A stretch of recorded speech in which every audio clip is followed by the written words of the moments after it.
history host, Professor Hicks, excuse me, and this is the Hicks Connection. And welcome back. I haven't been on for 5 days, and as you know, I flooded my site with about 5 or 6 videos in one setting. So, here I am again, and we're going to get started. As you know, we did a little political commentary before we get started, and boy, oh boy, is there a lot going on.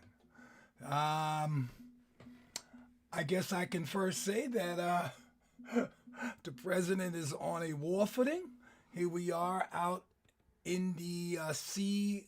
I'm not sure if the Mediterranean, it's not the Mediterranean Sea.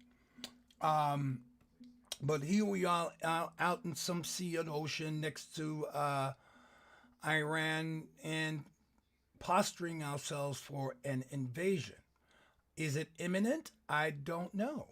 At this point, no one knows, not even the pundits who I perused today to get and gain more information. I would have been on earlier, but I was too busy keeping my ear to the social platforms to find out if war had happened or not. And of course, we all should be concerned with this war footing. The disturbing part is that we're using some of the same rhetoric that we used in Iran and Afghanistan, particularly that the Iranians are enriching uranium. You talking about an evidence of how dumb our population can be. Well, this would be granted evidence how dumb we are as a populace if we're still falling for this after 30 years. Yes, 30 years of the last Iranian attempt to topple. That was the Shah back then, the Shah of Iran. And that didn't go too well. We barely starved ourselves of petroleum. And folks, if we think that we're going to do this without us having some sort of retribution on our part, folks, you're in for it. All right, I remember the long lines to get gas and fearing of not having gas and all those other things that attend a war in the Middle East. Possibly a bombing of the Hormuz Strait. All right, the Hormuz Strait. This is where all the oil tankers are able to proceed past and get around the horn to get to us, to deliver us our gas. Yes, this is what can happen. So I'm not going to take long. I don't want to go into the critique of the president with this because we have more pressing things right now. So we're still working on the American Revolution. And as most of you know, Ken Burns' documentary on the American Revolution is over. It happened. Some parts of it were admirable if you are a war hawk or if you like war stories like I do. I love war stories. I watch war movies. It's a part of my historical informative self by watching these. And I watched almost the entire thing. I didn't watch it all because I planned to save a little bit for last. But like I warned you guys in about 5 or 10 telecasts ago, that the American Revolution will not televise our accomplishments, who we were, what we had to do with it, and like I promised, that's what Ken Burns do. Now, I don't want to take anything away from Ken Burns. He is a great documentarian, done some wonderful things, but when it comes to the American Revolution, like most quasi-historians, I'm not sure if he is one, we telling the same old story. You know, George Washington, the battles he won, some that he lost, Thomas Gage, all the, Jefferson, Adams, Samuel Adams, the same. The only difference, what I might add, was that the war portion of it, the documenting the war and the battles was very, very interesting. I actually learned one or two things from some of these battles. But folks, as I said, what was for us there, not much. I mean, a little reference to the slaves and a couple of black heroes that they talked about. But they, for example, they never mention that the majority of black people in settler colonial America fought on the side of the British. And they were called British loyalists. Let me say that again. Yes, there were a few slaves that were forced to fight with their masters. Some fought with the Patriots in deals that they would be free or emancipated once the war was over. Some of these patriots actually kept their promise and gave some of these African slaves and free men or free persons, they did give them their freedom. But for the most part, after 1776, black people, African people, indigenous people, white poor people went back to their conditions that were there prior to 1776. The only exception was African people.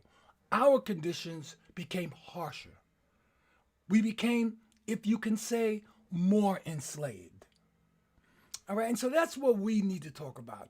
And not only just that, but we need to talk about what were our heroic positions. Because if you and your ancestors, as mine did, fought with the British, to me, that was heroic and that was intelligent. Because most Africans during that period who were enslaved knew that the Patriots were not going to keep their promise. They also used both sides, the Patriots and the Loyalists, or should I say the British, to plot their freedom. Because they didn't really care. They didn't care about the Patriot cause. They didn't care about the British cause. What their cause was emancipation. And they used both sides to gain fame. Much like the Civil War, Africans forced these people to glory and ours. We forced the Civil War. We also forced the American Revolution. The American Revolution would not have happened if not for African people and their condition. Period. You can give all the flag-waving, patriotic stuff if you want, but the real lessons to be learned are those in the experience of all people that took part, not just the elite patriots, George Washington, Adams, Jefferson. No, those were the people that were playing the game on all of us. But the real revolution took place, as Ted Stammer says, in the mind of the people. And it was well set before 1776. So I'm reading this book now. This is our book of... so terrible. I'm bad with these. This is our book, I'll say, of conscience. This will give you, and several others, the real history of the American Revolution. And I've been reading it for some. I've been reading this book over a couple of years, actually. As I was going over today, I saw all my notations in there. It was so fun going back to see what I wrote when I was reading. I used the book, as I do most of my books, for reference when I was teaching college and educational classes wherever I went, lectures and speeches, whatever. So a lot of reference in there, but it was fun to read. But the author, Gerald Horne, one more time, I just want to get his name up there. Gerald Horne is a brilliant historian. His pedigree even takes him to a lawyer at one time. He was actually a lawyer, but he is an eminent historian, particularly on American history. I'm just reading my chats, folks. Just excuse me. Okay. So, with that said, most of what we're talking about today comes from this book, and I like to give you some of it, okay? And we're not going to stay on it too long, but we're going to sum it. So the book is called The Counter-Revolution of 1776, and it talks about slave resistance and the origins of the United States, because there would not have been a United States if it wasn't for the American Revolution. And moreover, you would not have had a separation if it wasn't for African slavery. The slave based economy, unlike we're taught in school, unlike what I taught in school, permeated all of the colonial North and South. It's very difficult to try to, it's very difficult to unlearn what we have learned about the American myth, but particularly the American revolutionary myth and the Patriot myth at that. It's very difficult because these things have been socialized in us like a stamp on our heads. And to understand this true revolution, you have to unlearn and allow yourselves to open up your mind to understand different perspectives. For example, I always taught the American Revolution through New England, the New England states. And that, again, would encompass the regular characters of Washington, Adams, and Jefferson, right? But that is solely misinformed. It's not that it's untrue, it's just misinformed. And the real history of those three people are omitted. Slavery not only affected the New England states, but the slave economy drove the entire 13 colonies, particular Virginia, South and North Carolina. Well, there really was no North, but North Carolina, states like Maryland, or colonies like Maryland, Rhode Island, Boston, and of course the pristine New Hampshire. Yes, their economy was based on slavery too. Slaves were almost in every home of the middling, meaning the middle class, some even poorer, but almost all the elites and planters and landowners. Slavery was in every part of the country and ingrained in it. So the myth or the mystique that slavery was just a southern thing, and there's a movie, there's a great movie I watch all the time, a war movie, and in that movie, one of the characters in the form of a Confederate, in the form of a captain, American captain, not a Confederate, says that slavery in New England is something rare that never happened. See, that's a part of the myth that's built through movies and speeches. That is a lie. They had slaves in Boston. They had slaves in Rhode Island. Rhode Island, particularly, was a slave hub. A hub. And they had slaves in New Hampshire. And I mention a single out New Hampshire because we know it as I believe this first state of voting or the Constitution state. I don't remember, and I don't care to remember. It's okay. I need it if I want it.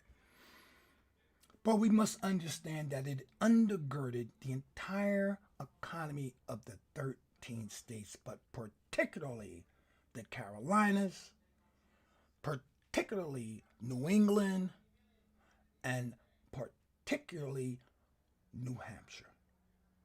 These economies relied on slave labor in several ways. Let me just finish with not just the agricultural aspect of slave planting and cropping, but insurance companies insured the slaves, insured the ships, insured the chains, the shipbuilding, the agriculture. All of this was supported by the slave economy.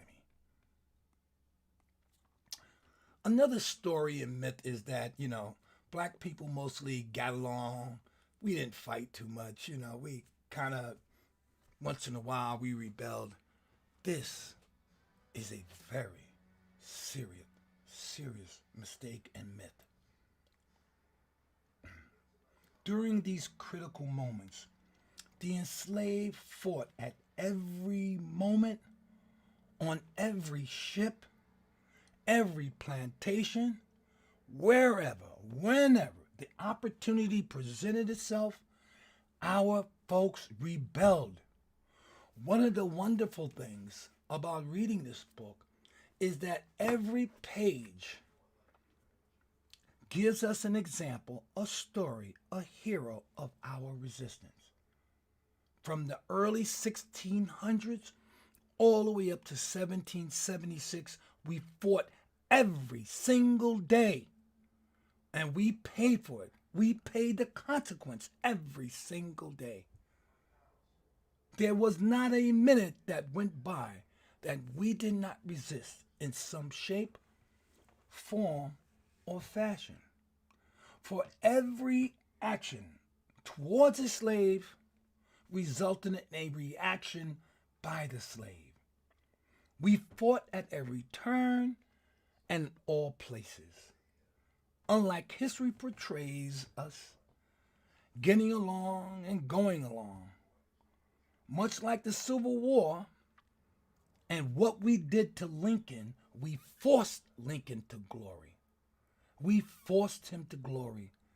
And the American Revolution was no different. We forced this revolution. And it was important for us to do that to gain freedom and emancipation. The final thing I want to say about this, which I've gathered from Professor, I should say Dr. Gerald Horn, is that the geography of slave resistance, the geography of the American Revolution.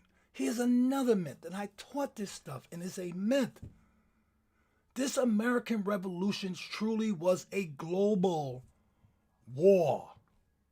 The revolution might have been, as I mentioned before, in the minds and the souls and psyche of those occupants of the American colonies, but the war itself was global.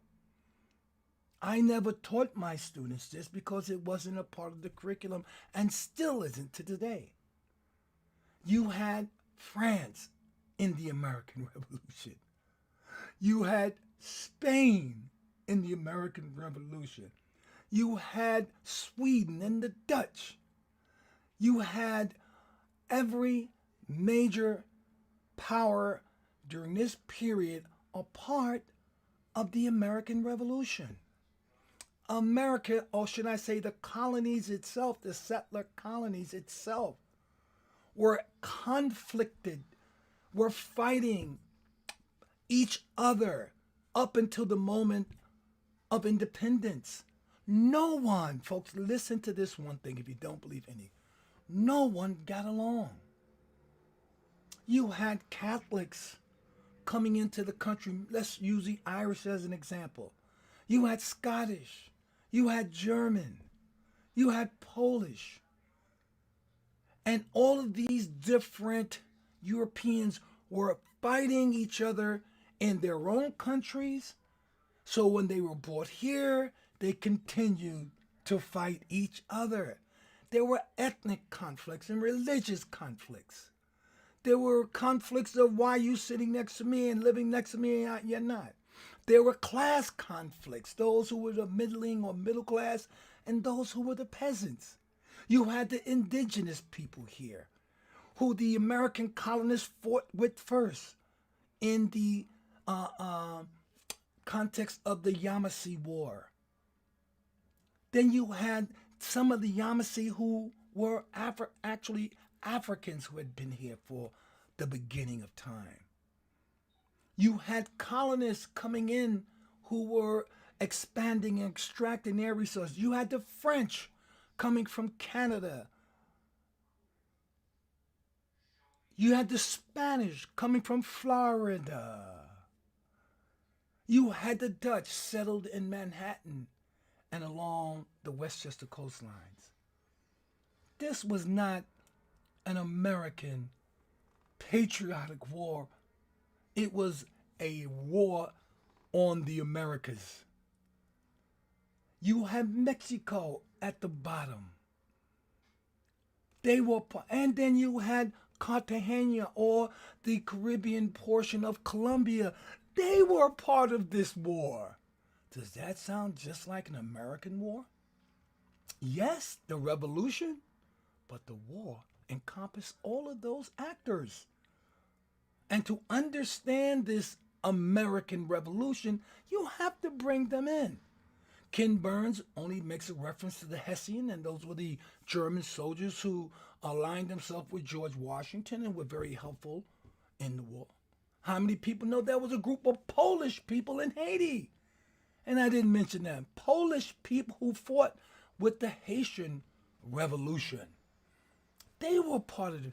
Haiti. People from Haiti literally came from Haiti and fought with the American Patriots. Can you believe that? Yes, it happened. That's factual history. The Haitians. The Haitians, by the way, since I'm on that, were part of the of the Mexican and the Colombian wars, the Venezuelan wars. Haiti lent its emancipators to each front of the war, much like Cuba does in this era when they lent their fighters to fight apartheid in South Africa, to fight racism in Africa. That's what the Haitians did. They were a part of this. So we have to rid ourselves of this narrow view of the American Revolution and war. And in order to truly understand it, we must bring in these actual characters, this history that is left out of most American references to the Revolutionary War. Yes, we must expand our mind. You cannot understand this war unless you bring those participants in. And finally, much of this American Revolution as relates to the Declaration of Independence and then the American Constitution and the formulation and writing of that same document, the Constitution, and those characters who played a role in creating that Constitution, and the American mystique and myth, and the patriotic myth that helped push, inspire the teachings, the lessons, the music, the documentary, all of those things were part of this American Revolution, and all of those things are myths. Myths. The American Revolution, as told by today's scholars and historians that you see and going to see as we move forward to July 4th, 2026, all of that stuff is a myth. The Patriot cause is a myth. And as we move forward, we will continue to give you evidence on that. But that brings me to my last topic today, and that is the topic of the Patriot myth as it relates to white culture. Yes, I heard a discussion on white culture recently on some podcast. I couldn't believe it until the end when whoever the host was asked the question based on the American myth, what is white culture? What is white culture? White culture follows along with the American and patriotic myth. Not true. Not true.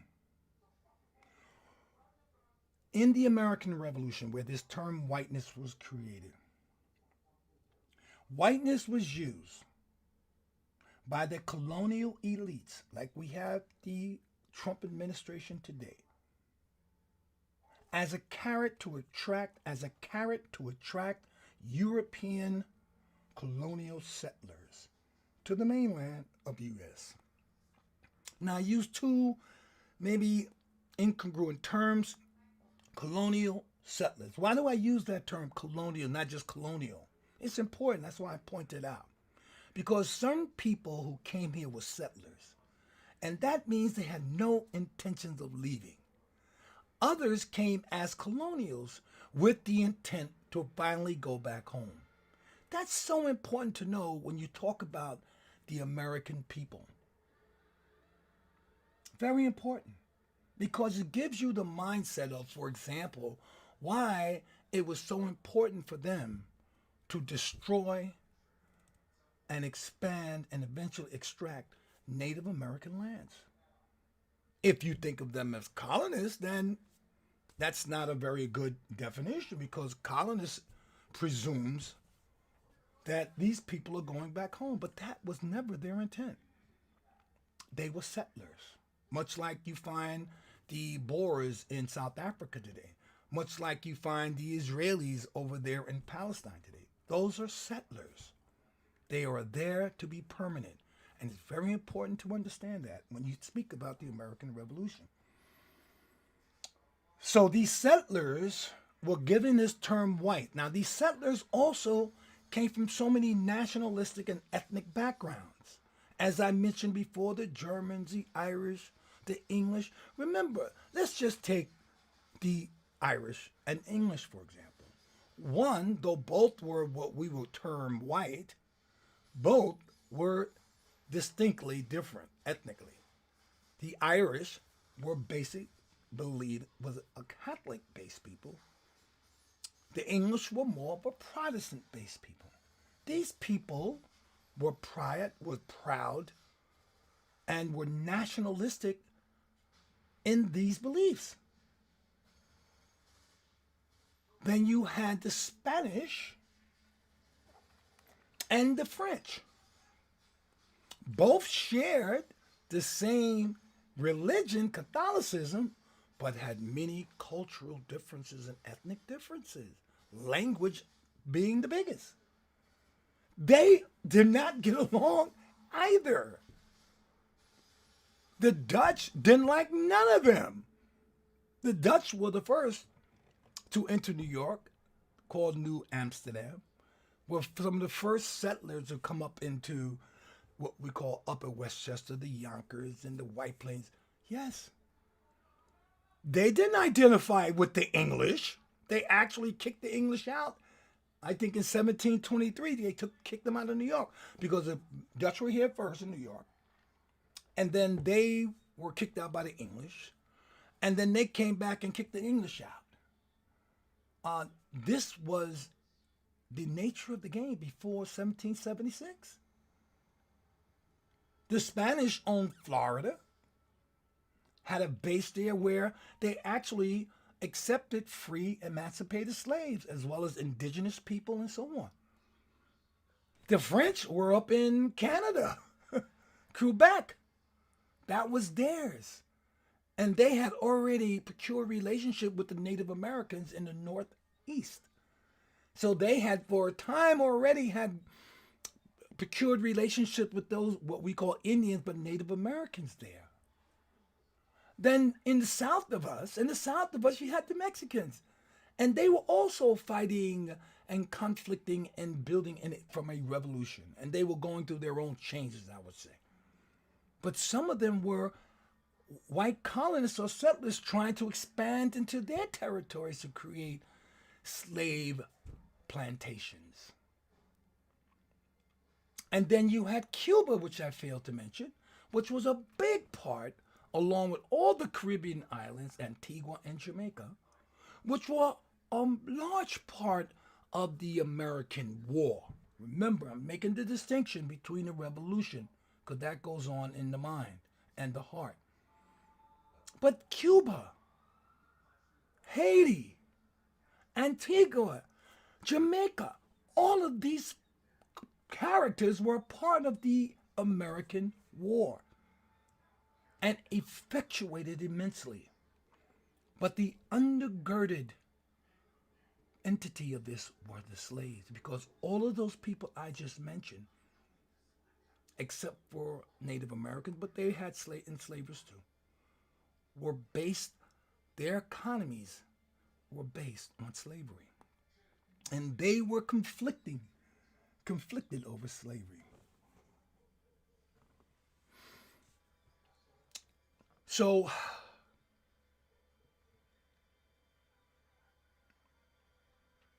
This term white that was created as a means to this by the landowning and slave owning elite that was created to bring whites together, to dissolve those ethnic, religious, and class differences, to form under one banner of whiteness as a counterbalance to slavery. Okay, one more time. All of those European ethnicities, classes, terms, whatever, all of them were coalesced under one term called whiteness. And this carrot was the attraction for European colonial settlers to the mainland. This is what brought them there, because the elites tricked them. I hate to use that word, I can't find a better word.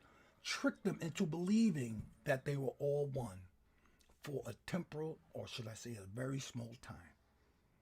The Patriots, as we know them, cared nothing about unity, cared nothing about freedom. They tried to curtail the freedom not only white indentured servants and free, but of Native Americans, of the indigenous, and of course I don't have to mention Africans.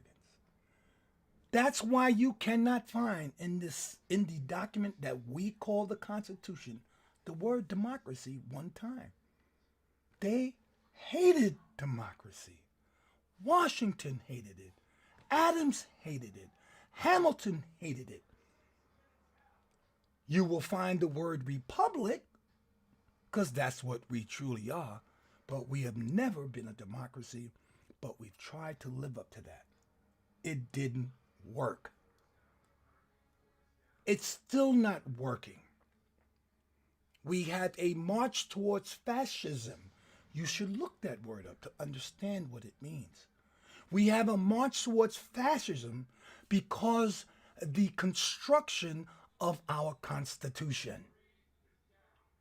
You find not many constitutions that allow persons with criminal and dubious backgrounds to become president, except for ours. Because our Constitution, just as an example, the electoral process tells you that the founding fathers never wanted you to get near the office or offices of authority. The electors itself, study the electors, will give you an example that power and authority was to remain with the few people who could afford to be there, who had the privilege based on some of their heredity to be there. Never is a constitution created for you. Now I'm going to give you one last evidence of that. For those who know a little bit about the history, who remember in high school, what was the last thing added to the Constitution? I ain't going to keep you long. It's called the Bill of Rights. It is the only part of the Constitution that refers to you and me, and is only listed in amendments. Understand that term, amendments. It doesn't mean something that was a part of an original document. It means something that was added later on through blood and guts, persistence, resistance of the American people. And I mean the entire American people who fought for that. Black, white, and indifference. So this term whiteness, again, used as a tool for control of a group of people who the founding fathers never liked. Whether you were Scottish, Irish, Spanish, Papist, Protestant, you were not a part of the elite, this American Revolution wasn't meant for you. But the myth, the American myth, equality, should never, there has never been equality in America from its inception. Categories we had, castes we had, and to me, a form of apartheid we had, but never. Look at these documents yourself. Privilege. Privilege. So, this new white label that the landowning and slave owning elites attach to these group of conflicting Europeans, really, these people never refer to themselves as whites. They didn't walk down, oh, I'm white. That was never, that's now. That is the domination of the mind. That is the manipulation. That is the socializing of the mind that we refer, that those people refer to themselves white because in their descendants or ancestors never referred to themselves as white, and they would probably punch you in the jaw if you called an Irish guy a white guy, or Scottish a white guy, or Spanish a white guy. In that period, you might have gotten shot because they believed in who they were. Irishmen, Scotsmen, Italians, Spaniards, but not white. White was created in the 1600s by European settler colonists. Then, this new white label somehow began to inculcate itself into the mind. And these white settlers, I don't want to call them peasants, but settlers, began to acculturate to this status. Why? Because the white land-owning, slave-owning elite began to associate this term white with social and class privilege. Social and class privilege. No longer were they just a step above us. Now they become a part of being white with this attendant privileges and social class. Here's why we're in trouble today. Because some people still believe they're white.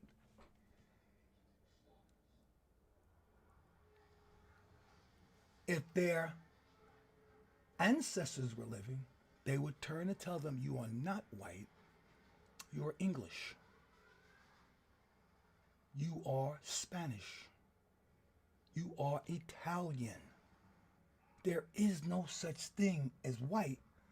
Therefore, there is no such thing as white culture. So let me finish off by this. And I didn't mind if I go a little long today, guys. All right, haven't been on a while.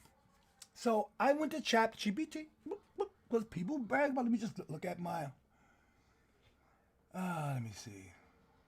Okay, I'm just reading some of my folks is tapping in. So let me give you ChatGPT because as an old guy, I'm following the young people. I like my mom. She always says refer to young people first. I've given up positions so that those younger than me, can pick up and begin to hopefully change this society. But let's go back to ChatGPT. This is what they told me. Don't look at Professor Hicks. Though I believe it.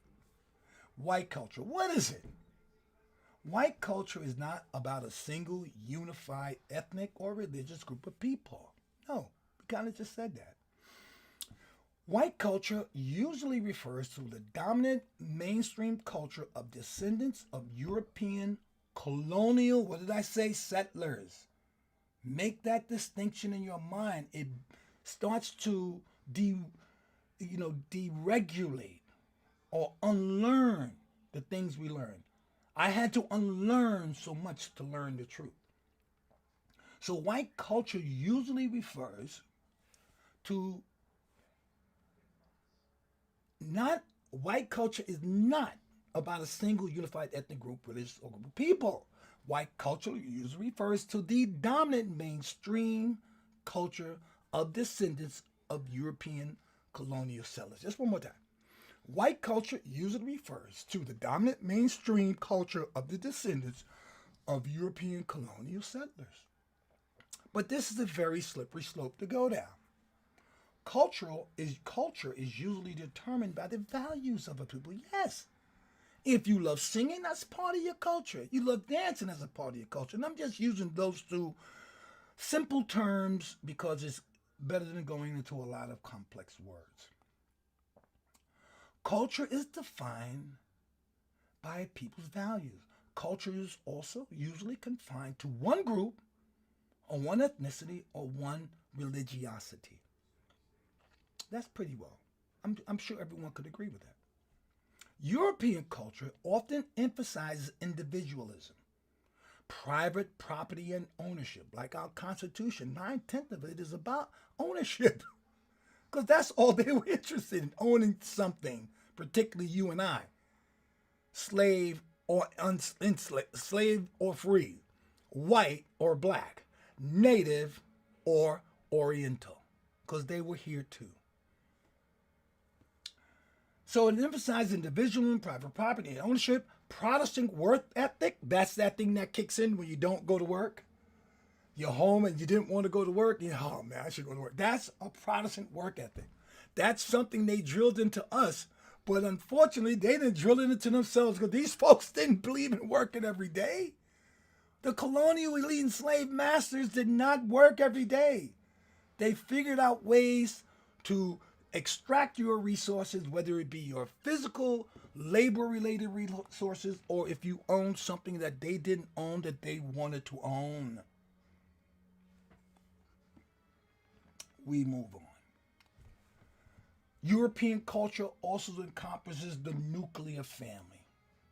This is where they get these family values, things that they have told us and tried to convince us that they are about and that we should be about that.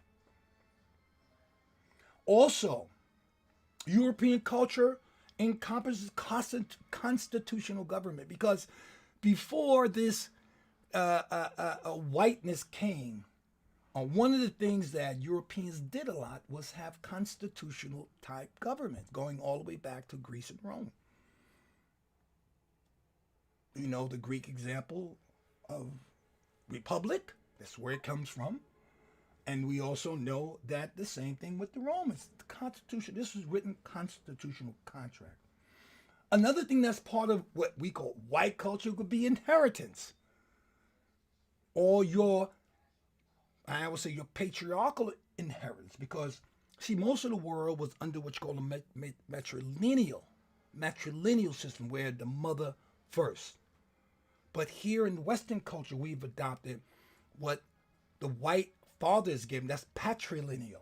That everything is based on the man or the father. That's why when you get married, the woman takes on the name of the father. That's not true in other Eastern societies. You get married in Africa, your dowry, the woman, you bring your dowry to the woman's family. And a dowry is something almost like an apology, okay? So I didn't mean to get off, but let me come back. So, can these things that I just described to you be defined as culture? Well, the answer is pretty much no. Governance, legal documents, constitutional laws, nuclear family, work ethic, and individualism. That's not truly culture, guys. Many of these values that I just mentioned were drawn from the English, the German, the Dutch, the French. These are their traditions. These are not their cultures, because each has a different one. So we're still trying to find what culture. Where is it? Many of these groups migrated to the Americas as settlers and colonists. Why is it important to make a distinction between settlers and colonists? We talked about that already. But many also came as elite slaveholders and landowners who controlled these migrants as indentured slaves. Indentured slaves are those European people brought from England, the Scottish islands and Ireland, who came over here as laborers who had to work for 5 to 7 years before they can be released That was a form of slavery. So these landowners controlled these migrants through this term white. But it's not culture yet. The push-pull concept of human migration is extremely important to the creation of whiteness and white culture. What do I mean by that? The push was the religious persecution that the whites who first came here claimed to be under. The pull was the economic conditions here in America that allowed them to think that they could come here and be free. The pull was the economic and the religious freedom offered here in America, and the push was the harsh conditions in their own lands. None of these migrants, and I'm going to go here again, none of these migrants referred to themselves historically or otherwise as white. Each group had their own distinct cultural traditions and values, taking extreme pride in being who they were when they arrived here in this place called America. The antagonism existed between these colonists, settlers, for example, Catholic versus Protestant, indentured versus servants, free whites versus middle whites, and the poor classes. Most of these migrants were forced and compelled to work and live side by side with one another. Slavery existed in the 13 colonies during the 16th century, and such, some colonies imported more slaves than others, like California had more black slaves than white free people. This would be true of the Carolinas. During this period, slavery operated cleanly and efficiently in the Caribbean islands, which was 30 to 40 miles off the coast of South Carolina. The largest importation of these slaves were taken from the Caribbean islands, where they were worked mostly to death. Going back to the white culture, we have to understand that this culture was a amalgamation of all of us here in America. And I will go one step further to say that what they call white culture is an amalgamation based on, undergirded by African traditions and values. Now, I know this is going to shake a few legs out there, but let me give you a quick reason as to why I say that. Most music, most trends, most cultural things have come from what the Africans have offered and contributed to culture, American culture. We know that. Even intellectual contributions. You can't find one thing that operates in this country that Africans didn't make. And I'll start by the woman who just passed away who made the GPS. The first car was not made by Ford and those guys, it was made by an African. The first engine was constructed by Africans. The doorknob, the elevator, the refrigerator truck, the vacuum cleaner. That's the intellectual contribution. Along with the intellectual science, we as Moors contributed to the Renaissance, which was creation of the Enlightenment period, and eventually those values of the Enlightenment period were written in the Declaration of Independence and supported much of the Constitution. If American culture is anything, it's African culture. There is no white culture. You can't name it. Someone I heard the other day mention, "Oh, we took people to the moon." Well, how about the three black women who were responsible in the great movie we watched again and again, and who was responsible for those men to be able to take off and get back? And don't forget the limitations they put on us so that we wouldn't be a part of the American experience. But our brilliance, our magnitude, it was just too strong to retard us. We still rose, and we still rise. So with that, I spent more than enough time. That's a 50. That's going a long way. I spent enough time. We're going to come back. I'm going to probably see you again tomorrow. I don't give out a schedule no more because, folks, I can't keep up with it. Okay? I'm an old man. Barely get here sometimes. So I will be here hopefully tomorrow. Let me just take a quick look at some of the I see people out here. When it comes to me, oh, that's right. I said, okay. Yes, and some people, say, okay, good. I'm getting some responses that people interested in the revolution, and that's good stuff. Glad to see it. All right, so with that, without further ado, I'll see you again probably tomorrow on more revolutionary stuff. I'm going to give you some more surprises. I got some heroes that you never talk about. Hey, let me give you a little peck your interest for tomorrow. During the American Revolution War, black people fought on the side of the British. Let me say that again. During the Revolutionary War, black people, mostly enslaved and those who were free, fought on the side of the British. And I'll give you a hint, so maybe you want to look into this. They were called Black Loyalists. And one great group was called the Ethiopian Brigade. And I like to mention, though I've dog Ken Burns, he did mention a bit of it.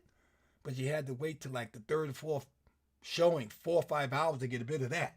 But we'll talk about that. Maybe that's what we'll start tomorrow with the Ethiopian Brigade. Okay? And with that said, I'm going to say,